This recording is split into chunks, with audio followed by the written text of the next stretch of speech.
Daniel Ricciardo's departure from McLaren may not have been surprising news to end Formula One summer break, yet it nevertheless marks an important development in this silly season. And now that everything is set in stone, the natural question is, who will drive for Australia in 2023? On that front, there have been some very interesting developments, including a possible move to the Haas team, which has not been discussed to this point. In this video, we're going to take a look at the claims, Gunther Steiner's sharp response to signing Ricciardo, and some of the other outlandish options and offers the Australian received. McLaren and Ricciardo met behind closed doors over the summer to finalize the terms of his departure at the end of the season, with 1 year remaining on his contract. It is a low-key conclusion to one of the most high-profile F1 moves in recent memory, bringing an end to a largely difficult period for Ricciardo at McLaren, which will now look to swap one Australian for another by luring Oscar Piastri away from Alpine.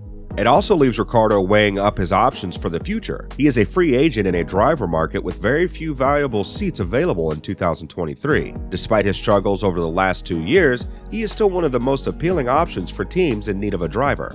So far, the main contenders discussed have been Alpine and Williams, both of which are unsure about one of their drivers, with Alpine, of course, embroiled in the same drama as the Australian. The American-based Haas team, however, has been named as the Formula One circus has returned to life in Belgium, but there is a problem.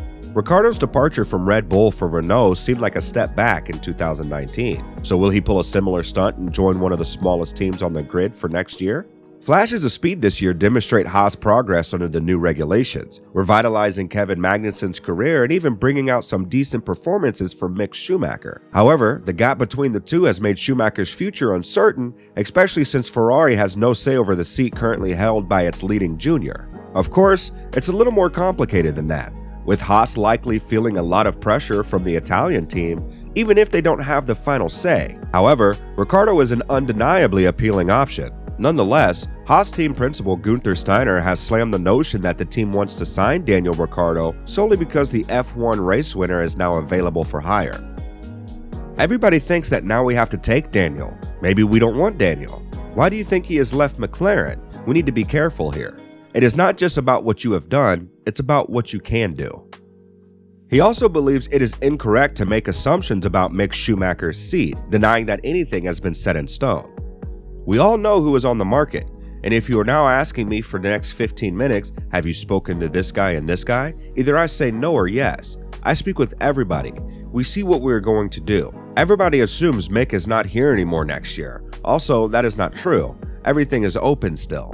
We have not made any decisions what we're going to do next year with the drivers. Obviously, we are speaking, we are talking, we are informing ourselves. That is my duty towards the team and towards the owner of the team. Steiner stated that the team owner Gene Haas will attend the next 2 races in Zandvoort and Monza, allowing the team to sit down and discuss potential driver options for 2023. Steiner made it clear that the shortlist for 2023 is in the single digits and that the team will not look for a rookie driver should it decide to replace Schumacher, nor will it be dependent on signing a driver with commercial backing. He also confirmed that Ferrari, Haas's technical partner, has no say in who will partner Magnussen. Ricciardo has a few other options to stay in F1 next year and has already stated that he would prefer to take a break rather than race in another championship. Steiner had admitted that he had been in touch with Ricciardo via text a few weeks ago in order to stay up to date on industry developments, as all team principals do. Of course, Mick Schumacher is crucial in this equation. The German scored his first F1 points earlier this year when he finished 8th at Silverstone, and he followed that up with a 6th place finish in Austria a week later. Steiner believes Schumacher performed admirably in the final quarter before the summer break and did not need to be told what was required to keep his seat for a 3rd season. Give us a good performance and we'll be fine. There's nothing new to say. He knows it. I don't need to tell him. He's a race car driver. He knows what he needs to do and what everybody in a race team needs to do, performing and doing your job. When asked if this meant Schumacher is on shaky ground, Steiner continued, I wouldn't say rocky. We just need to look around and do the best for the team. Mick has done a good job in Canada, Silverstone, and Austria, and now we've got a few more races here, and we just monitor how it is going, and then we will take our decisions. Of course, even if Haas decides to let Schumacher go and sign Ricciardo, it will ultimately be up to the Australian to accept their offer. To begin with, Haas lacks the financial clout that other teams could provide Ricciardo, but if it is understood that the payoff from McLaren will remain unchanged regardless of the terms of any potential 2023 deal, it implies that money may be less of a deal breaker for Ricciardo, encouraging him to take a chance on a smaller team like Haas. Second, despite making significant progress, Haas is still positioned near the back of the midfield. Then there's the issue that Haas is unlikely to want Ricciardo's services.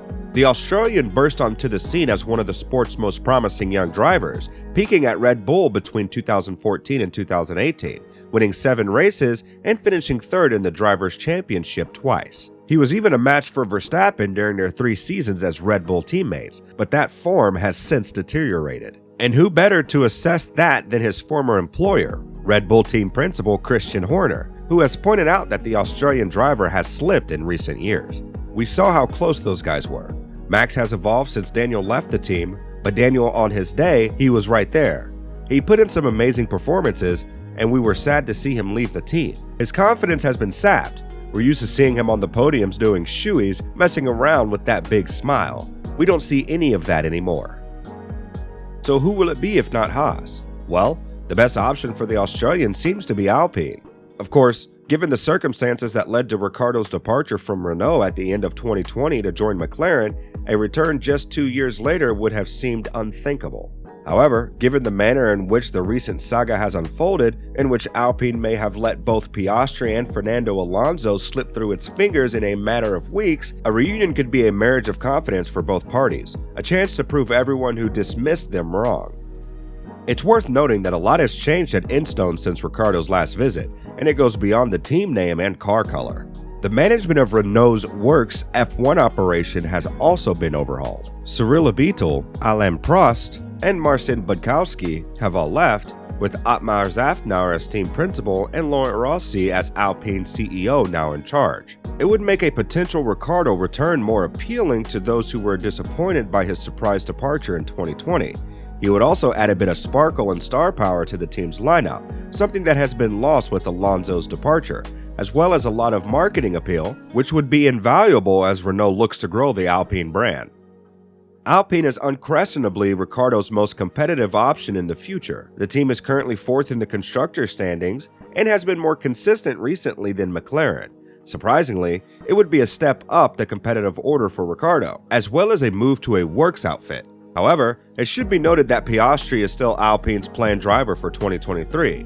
Szafnauer has stated that Alpine is willing to go to court, indicating how eager the team is to field the reigning F2 champion next year after investing so heavily in his development during his junior career. It could be a lengthy case, which means Ricciardo could be left waiting to see how things go for Piastri if Alpine is his top choice, their future once again intertwined.